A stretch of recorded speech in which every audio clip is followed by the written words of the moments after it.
Arestado ang isang 37 taong gulang na barangay treasurer kasama ang isang 42 anyos na babae sa isinagawang buy-bust operation sa sitio Mamangal, Barangay Balete, Birac, Catanduanes. Ang matagumpay na operasyon ay pinangunahan ng Catanduanes Provincial Intelligence Unit, katuwang ang Birac Municipal Police Station, Regional Police Drug Enforcement Unit 5 at Philippine Drug Enforcement Agency, Catanduanes.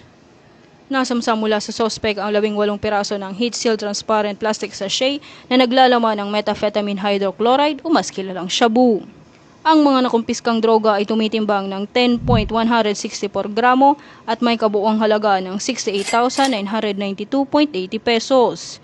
Bukod dito, nakuha rin sa operasyon ng iba't ibang drug paraphernalia at mga non-drug items. Isinagawa ang inventaryo at dokumentasyon ng mga ebidensya sa mismong lugar ng operasyon sa harap ng mga sospek at mga mandatory witnesses alinsunod sa batas. Kasabay nito ipinaalam sa mga naaresto ang kanilang mga karapatang konstitusyonal sa wikang kanilang naunawaan. Samantala sa ginawang verifikasyon sa Crime Information Reporting and Analysis System o CIRAS na pag-alaman na ang dalawang sospek ay may dati ng kasong kinasasangkutan kaugnay ng ilegal na droga at paglabag sa anti-gambling law o legal na sugal. Nahaharap ngayon sa patong-patong na kaso ang dalawang sospek na kasalukuyang nasa kustodiya ng Birac Municipal Police Station.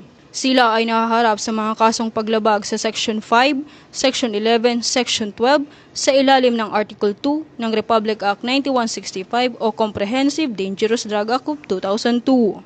Ayon sa Catanduanes Police Provincial Office, ang matagumpay na operasyong ito ay bahagi ng mas pinalakas na kampanya laban sa kriminalidad, partikular sa ilegal na droga. Mula dito sa Catanduanes Police Provincial Office, ako po si Patuluman Regine Toralde, nag-uulat para sa Police News Network.